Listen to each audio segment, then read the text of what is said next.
Halo dan selamat datang kembali. Hari ini kita mau melakukan penjelajahan mendalam nih ke satu bab yang menarik banget dari materi yang Anda bagikan. Judulnya Bir dan Makan Siang Gratis. Sumber ini kayaknya nyelamin banget soal gimana sih cara kita ambil keputusan. Seringnya tuh nggak terduga ya, malah kadang agak aneh gitu, bener nggak? Benar banget, kadang kita sendiri nggak sadar ya kenapa milih A bukan B. Nah, iya kan? Makanya, misi kita kali ini nih, kita mau coba bedah satu eksperimen spesifik soal pesen bir. Kedengarnya sepele mungkin ya, soal bir doang. Tapi ternyata ini bisa buka pintu ke gagasan yang lebih gede, ekonomi perilaku. Nah, apa sih sebenarnya ekonomi perilaku ini? Terus hubungannya apa sama makan siang gratis? Konsep yang biasanya di ekonomi standar tuh kayak, nggak mungkin ada lah. Mari kita coba bongkar bareng-bareng ya. Tentu, jadi bab ini tuh emang cerdik banget ya, dia kayak ngontrasin dua pandangan gitu. Satu sisi ada ekonomi standar yang udah lama kita kenal, yang lihat manusia itu kayak homo economicus, makhluk super rasional, logis, terus selalu hitung-hitungan untung rugi buat maksimalin kepuasan. Pokoknya logis banget gitu ya. Iya. Nah, sisi lainnya ada temuan dari ekonomi perilaku. Ini nunjukin gambaran yang beda banget. Kita ini seringnya dapat ditebak irasionalitasnya. Jadi kita emang bikin kesalahan, tapi kesalahannya tuh berpola, bisa diprediksi gitu. Nah, eksperimen bir ini jadi contoh konkret yang oke banget buat lihat gimana irasionalitas ini bekerja di dunia nyata. Oke, menarik, Di. Ayo deh, langsung aja kita masuk ke eksperimennya. Coba Anda bayangin, lagi ada di pub, namanya Carolina Brewery. Terus ada peneliti, termasuk penulis sumber ini, datang nawarin sampel bir gratis ke mahasiswa. Wah, siapa coba yang nolak ya kan? Tapi ada tujuannya nih. Pasti ada maunya ya. Iya dong, mereka pengen ngamatin gimana sih pilihan seseorang pas pesan minum itu dipengaruhi sama orang lain di satu meja. Pengaruh teman semeja gitu ya? Betul. Jadi mereka bikin dua kondisi utama nih. Di beberapa meja, partisipan diminta mesannya diam-diam, rahasia. Nulis gitu di kertas, jadi nggak ada yang tahu pesanan orang lain. Oke, kondisi pertama itu. Terus? Nah, di meja-meja lain, prosesnya itu diucapin keras-keras gantian. Persis kayak kita kalau lagi nongkrong sama temen lah. Orang pertama pesen, terus orang kedua, ketiga gitu terus. Semua dengar pesanan sebelumnya. Oke. Jadi yang satu private, yang satu public ya. Terus hasilnya gimana? Hasilnya? Yang seru. Ternyata, di meja yang pesennya diucapin keras-keras, pilihan bir yang dipesan itu cenderung jauh lebih beragam. Lebih beragam maksudnya? Iya, dibandingin sama meja yang pesennya diam-diam. Jadi bukannya banyak yang pesen bir A yang populer gitu, orang-orang malah milih jenis bir yang beda-beda satu sama lain. Kenapa coba? Kenapa ya? Mungkin biar kelihatan keren gitu, beda sendiri. Nah, itu dia. Kayaknya penjelasannya tuh ada di keinginan bawah sadar kita buat nunjukin keunikan.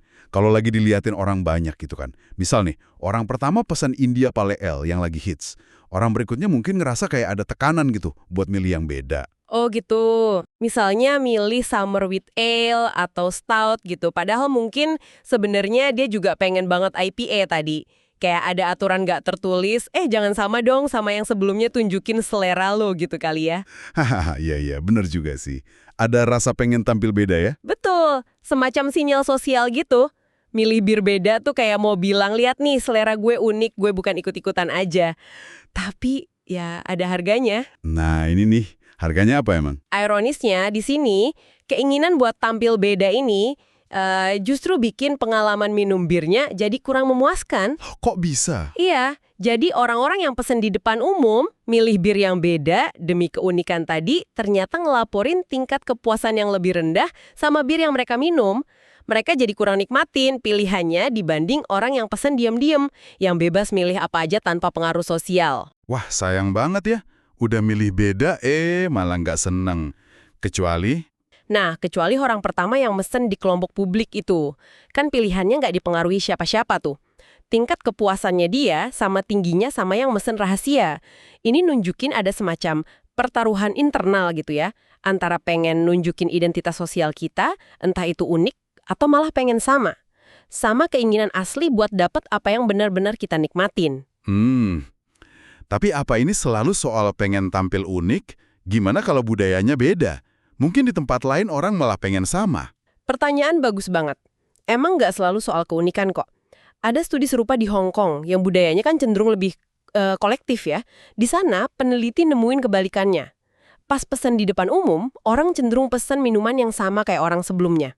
Oh, justru sama. Iya, tujuannya beda. Bukan nunjukin unik, tapi nunjukin rasa kompak, harmoni, sense of belonging gitu sama kelompok. Tapi menariknya nih, hasil akhirnya mirip.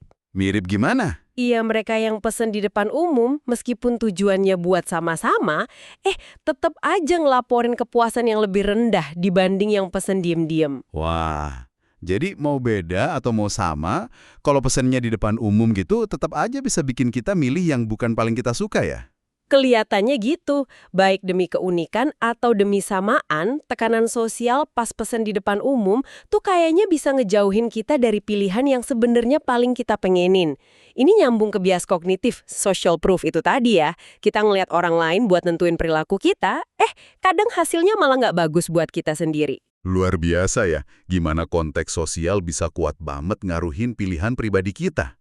Oh ya, ada cerita lucu nih dari penulisnya pas lagi jalanin eksperimen ini. Gimana tuh ceritanya? Dia kan lagi nyamar jadi pelayan ya, pakai seragam, bawa nampan, totalitas lah. Tiba-tiba dia ngenalin salah satu partisipan, ternyata teman lamanya pas kuliah. Wah, ketahuan dong. Nah itu dia, temennya ini nggak sadar kalau itu penyamaran, malah ngajak ngobrol. Nanya semangat, gimana kabar program PhD lo? Sementara si penulis harus mati-matian jaga peran pelayannya. Dia cerita, dia curiga temennya itu pasti mikir, ya ampun kasihan banget nih orang, udah susah-susah kuliah ilmu sosial, ujungnya jadi pelayan bir. Canggung banget pasti ya. Hahaha, aduh kasihan juga ya. Momen yang kocak tapi agak gimana gitu ya. Iya kan? Nah, jadi nih, abis denger ini semua, apa pelajaran praktisnya buat kita sehari-hari? Sumber ini ngasih tips yang lumayan jitu sih. Lain kali Anda makan di luar sama teman atau rekan kerja, biar dapat yang paling Anda nikmatin. Gimana tuh tipsnya? Pertama, putusin pesanan Anda sebelum pelayan datang ke meja. Udah, pegang itu. Jangan goyah, cuma gara-gara teman pesen yang kedengaran keren. Oke, mantepin pilihan dulu ya. Kedua, kalau Anda pede nih dan udah tahu banget mau apa, umumin aja pesanan Anda ke grup sebelum pelayan datang. Biar jadi jangkar gitu. Oh, biar yang lain malah ngikutin kita gitu. Bisa jadi. Nah, strategi terbaik nih. Kalau bisa, jadilah orang pertama di meja yang pesan ke pelayan. Jadi pilihan Anda tuh murni punya Anda. Belum kena racun pilihan orang lain. Ah, masuk akal. Jadi yang pertama pesen itu paling aman ya dari pengaruh sosial? Kayaknya gitu. Oke deh, eksperimen bir ini seru ya. Ngasih kita insight soal dinamika sosial sama tips praktis pas pesen makan. Tapi, gimana nih hubungannya sama gambaran yang lebih gede soal cara kerja pikiran kita dan ekonomi? Nah, disinilah kita mulai masuk ke inti bedanya ekonomi standar sama ekonomi perilaku. Bener banget, ekonomi standar atau neoklasik lah ya, yang udah jadi pegangan puluhan tahun itu kan dibangun di atas asumsi dasar kalau manusia itu agen rasional. Si homo economicus tadi ya? Betul, kita dianggap punya preferensi stabil, tahu semua info relevan, bisa ngitung nilai tiap pilihan, dan yang paling penting selalu bertindak buat maksimalin utilitas atau kebahagiaan kita. Seolah kita ini kayak Mr. Spock di Star Trek ya? Logis terus. Nah, iya, kayak gitu. Pandangan ini tuh ngelukisin kita kayak sosok yang kata Shakespeare, mulia dalam bernalar, tak terbatas dalam kemampuan. Kayak kita punya komputer super canggih di kepala. Asumsi ini juga ngabaikan peran emosi, bias, keterbatasan kognitif kita. Padahal kenyataannya, ya kayak yang kita lihat dari eksperimen bir tadi, dan sebenarnya banyak banget contoh lain di sumber yang Anda bagi ini, kita tuh seringnya jauh banget dari ideal rasional sempurna itu. Kita bikin kesalahan. Dan kesalahannya nggak acak ya? Bener, bukan kesalahan acak, tapi sistematis, berpola, bisa ditebak. Ini bukan berarti kita bodoh loh ya, sama sekali enggak. Tapi lebih karena cara otak kita emang gitu kerjanya, dengan segala keterbatasan dan jalan pintas mentalnya. Nah, inilah jantungnya ekonomi perilaku. Dia nggak nyoba bikin teori gimana manusia seharusnya bertindak, tapi nyoba ngertiin gimana manusia sebenarnya bertindak, dengan segala keanehan dan irasionalitasnya itu. Persis. Ekonomi perilaku ngakuin keterbatasan manusiawi ini. Kita nggak punya kapasitas ngitung tak terbatas buat analisis semua pilihan ini yang disebut bounded rationality atau rasionalitas terbatas sama Herbert Simon. Kita juga nggak punya willpower atau kekuatan tekad tak terbatas buat nolak godaan jangka pendek demi untung jangka panjang. Dan yang penting banget, kita sangat dipengaruhi bias kognitif. Bias kognitif itu yang kayak gimana tuh? Pesan cepet. Seringnya sih berguna, tapi banyak juga situasi di mana jalan pintas ini malah bawa kita ke arah yang salah, ke keputusan nggak optimal. Contohnya banyak banget. Ada bias jangkar, kita kepatok sama info pertama yang kita lihat. Ada bias konfirmasi, kita nyari bukti yang dukung keyakinan kita aja. Ada efek kepemilikan, kita ngerasa barang kita lebih berharga. Dan ya, pengaruh sosial kayak di eksperimen bir tadi. Wah, jadi kayak banyak bug gitu ya di sistem operasi mental kita. Mungkin kedengarannya agak, gimana ya, agak menyedihkan gitu kalau kita nggak sepenuhnya megang kendali. Kayak yang kita kira. Rasanya kita lebih sering jadi penumpang daripada sopir ya buat keputusan kita sendiri. Emang bisa kerasa gitu awalnya. Sadar kalau kita sering irasional tuh bisa bikin agak resah ya. Tapi, ada sisi lainnya loh yang justru memberdayakan banget dari pemahaman ini. Oh ya, gimana tuh? Justru karena irasionalitas kita ini bisa diprediksi, ini buka peluang gede banget. Kalau kita bisa paham kenapa kita bikin kesalahan sistematis ini, kalau kita bisa identifikasi bias mana yang lagi main di situasi tertentu, nah kita bisa mulai rancang cara buat ngatasinya. Kita bisa cari strategi buat diri sendiri, atau bahkan rancang sistem dan lingkungan pilihan, choice architecture yang lebih baik, buat bantu orang banyak ambil keputusan yang lebih untung buat mereka. Disinilah potensi optimisme dari ekonomi perilaku. Dan ini nyambung ke konsep yang menarik banget dan agak provokatif nih. Makan siang gratis. Di ekonomi standar kan terkenal banget tuh ungkapan, nggak ada yang namanya makan siang gratis, atau can't stand a fool. There's no such thing as a free lunch, ya? Nah, itu dia. Maksudnya kan di pasar efisien semua peluang untung gampang mestinya udah diambil. Nggak bisa dapat sesuatu tanpa ngasih sesuatu. Kalau ada cara gampang buat jadi lebih baik, pasti udah ada yang lakuin. Logis sih. Tapi apa ekonomi perilaku setuju? Kok kayaknya makan siang gratis ini terlalu bagus buat jadi nyata ya? Di mana biaya tersembunyinya? Atau tantangannya apa? Pertanyaan bagus banget. Ekonomi perilaku emang nantang dogma nggak ada makan siang gratis ini, tapi interpretasinya agak beda. Karena kita, manusia, nggak selalu rasional dan sering ambil keputusan suboptimal. Kayak milih bir yang kurang dinikmati tadi. Atau gagal nabung padahal tahu penting ya? Betul, akibatnya sebenarnya banyak nilai atau kesejahteraan yang kebuang sia-sia. Ada potensi perbaikan yang belum dimanfaatin. Nah, makan siang gratis di konteks ekonomi perilaku itu nunjuk ke peluang buat bikin intervensi atau mekanisme, seringkali biayanya kecil banget, yang manfaatin pemahaman kita soal bias psikologis buat mendorong atau nudge orang ke arah keputusan yang lebih baik. Keputusan yang sebenarnya mereka pengenin kalau mereka punya info, perhatian, dan kontrol diri yang sempurna. Oke, jadi gratisnya itu lebih ke potensi manfaat besar dengan biaya intervensi kecil ya, bukan benar-benar tanpa usaha sama sekali. Terus soal biaya tersembunyi atau tantangannya gimana? Nah, itu ada biayanya, bukan duit langsung yang gede, tapi lebih ke investasi mikir ya, buat memahami perilaku manusia secara dalam, ngerancang intervensi yang pas, terus nguji juga buat mastiin itu efektif dan nggak ada efek negatif yang nggak diinginkan. Nggak semua nudge itu berhasil loh, perlu eksperimen, penyesuaian, dan sering ada debat etis juga soal seberapa jauh kita boleh ngarahin pilihan orang meskipun tujuannya baik. Jadi gratis di sini artinya potensi peningkatan kesejahteraan signifikan dengan biaya implementasi relatif rendah, ngasilin manfaat bersih yang gede buat individu dan masyarakat. Tapi ya itu, bukan berarti tanpa usaha, mikir, atau pertimbangan etis sama sekali.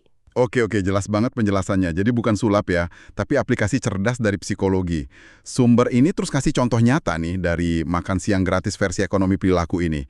Salah satunya soal kartu kredit dengan fitur kontrol diri. Gimana tuh maksudnya? Bayangin kartu kredit yang bisa Anda program sendiri gitu. Misalnya batasin pengeluaran di kategori tertentu yang Anda sering boros, kayak belanja online atau makan di restoran mahal. Atau bahkan kartu yang otomatis ngirim notif ke pasangan kalau Anda belanja di atas batas tertentu. Wah, itu kayaknya berguna banget buat sebagian orang ya. Iya kan? Tapi ya gitu, kata penulisnya, bank yang diajak ngomong waktu itu agak ragu nerbitinnya. Mungkin takut ngurangin pendapatan mereka dari bunga atau denda telat bayar kali ya. Ini contoh gimana potensi makan siang gratis kadang kehalang sama insentif bisnis yang udah ada. Betul, itu contoh menarik soal potensi dan tantangannya. Tapi ada contoh lain yang jauh lebih sukses dan jadi studi kasus klasik banget di ekonomi perilaku.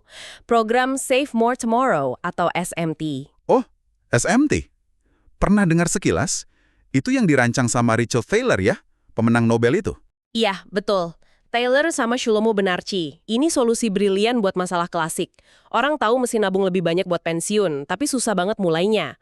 Atau nambahin kontribusinya. Rasanya sakit gitu ngurangin duit belanja sekarang. Itu kan present bias sama loss aversion. Nah, gimana cara kerja SMT ini sampai dibilang brilian? Cerdasnya tuh di cara program ini ngumus pilihannya dan manfaatin beberapa bias psikologis kita. Jadi, bukannya minta karyawan nyisihin duit lebih banyak dari gaji mereka sekarang, SMT nawarin opsi buat komitmen di masa depan. Komitmen di masa depan. Iya, mereka diajak setuju buat nyisihin persentase tertentu dari setiap kenaikan gaji yang bakal mereka terima nanti buat dimasukin ke dana pensiun. Jadi mereka nggak ngerasa kehilangan sekarang. Ah, pintar. Jadi nggak kerasa ngurangin yang udah ada ya? Benar, secara psikologis kan lebih gampang komitmen buat nyisihin duit yang belum kita rasain gak dimiliki kita, kayak kenaikan gaji nanti, daripada motong pengeluaran sekarang. Program ini juga manfaatin kelembaman atau inersia. Sekali daftar, kontribusi otomatis naik tiap dapat kenaikan gaji, kecuali kalau kita aktif milih keluar. Wah, canggih. Terus hasilnya gimana? Beneran bikin orang nabung lebih banyak? Hasilnya fenomenal. Di salah satu penerapan awal di perusahaan manufaktur gitu, karyawan yang ikut SMT ningkatin tingkat tabungan rata-rata mereka drastis banget. Sebelum program, rata-rata mereka nabung cuma sekitar 3,5% dari pendapatan. Cuma 3,5% ya? Terus setelah ikut SMT, Setelah sekitar 40 bulan atau 4 kali kenaikan gaji gitu, di program SMT, tingkat tabungan rata-rata kelompok ini melonjak jadi 13,6%. wow. Dari 3,5% jadi 13,6%. Itu kan hampir 4 kali lipat ya? Gila. Iya, peningkatannya signifikan banget dan dicapainya tanpa paksaan, cuma dengan ngerancang pilihan dengan cara yang lebih pintar secara psikologis. Luar biasa. Ini benar-benar contoh makan siang gratis yang nyata ya. Karyawan dapat manfaat gede, aman finansial pas tua nanti, keluarganya juga kena dampak positif. Perusahaan juga mungkin untung karena karyawannya lebih sejahtera, jadi lebih produktif, lebih loyal. Manfaat bersihnya jelas positif buat semua pihak, dengan biaya implementasi yang relatif kecil. Tepat sekali. SMT itu kayak contoh pamungkas lah buat kekuatan ekonomi perilaku dalam nyiptain solusi praktis yang ngasilin perbaikan nyata di hidup orang banyak. Caranya yaitu dengan memahami dan bekerja bareng sifat manusia kita, bukannya ngelawan atau nganggap kita robot rasional. Jadi nih, setelah kita ngobrolin eksperimen bir dan konsep makan siang gratis ini, apa ya pelajaran inti yang bisa kita tarik dari bab ini? Kayaknya pesan utamanya itu kesadaran kalau kita seringkali jauh lebih dipengaruhi kekuatan-kekuatan tak terlihat daripada yang kita sadari ya. Kita mungkin ngerasa kayak pemain catur yang ngendaliin langkah sendiri, tapi sebenarnya kita lebih kayak bidak catur dalam permainan yang aturannya nggak sepenuhnya kita pahami. Analogi yang pas banget. Emosi kita pas ambil keputusan, takut, serakah, semangat cara kita banding-bandingin sesuatu, secara relatif, diskon kerasa lebih menarik dari harga rendah stabil, norma sosial di sekitar kita kayak di eksperimen bir tadi, bahkan ekspektasi kita sendiri, efek placebo, semua ini tuh kayak tangan-tangan tak terlihat yang ngebentuk pilihan dan perilaku kita, seringnya tanpa kita sadar penuh. Kita cenderung punya ilusi kontrol yang kuat ya.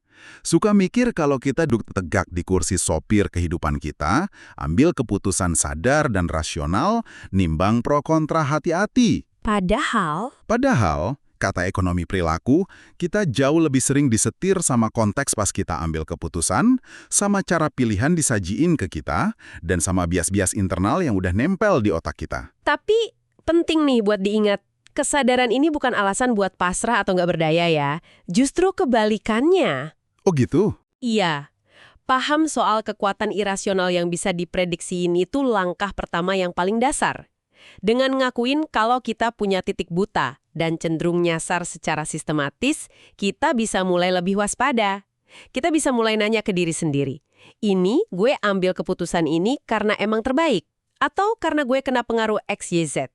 Pemahaman ini kunci buat mulai ngerancang strategi pribadi atau bahkan sistem sosial yang lebih baik, supaya kita bisa ambil keputusan yang lebih dekat sama apa yang benar-benar kita pengenin dan hargain dalam jangka panjang. Ini soal ngedapetin lagi sedikit kendali, selangkah demi selangkah. Nah, ini bawa kita ke satu pemikiran terakhir nih, buat Anda renungin lebih lanjut. Dari semua insight di sumber ini, kita udah lihat gimana pemahaman soal irasionalitas kita bisa diterapin secara cerdas buat bantu orang nabung lebih banyak. Atau bahkan cuma buat pesen bir yang lebih pas di pub. Itu contoh makan siang gratis yang udah ditemuin. Tapi pertanyaannya sekarang, di mana lagi prinsip ekonomi perilaku ini bisa diterapin buat bikin perbaikan serupa? Di mana lagi makan siang gratis lainnya nunggu buat ditemuin? Coba deh perluas imajinasi Anda sebentar. Pikirin sistem-sistem lain yang ngebentuk hidup kita sehari-hari. Gimana caranya kita bisa ngerancang tata letak makanan di kantin sekolah atau supermarket biar orang otomatis cenderung milih yang lebih sehat, tanpa perlu ngelarang pilihan yang kurang sehat ya.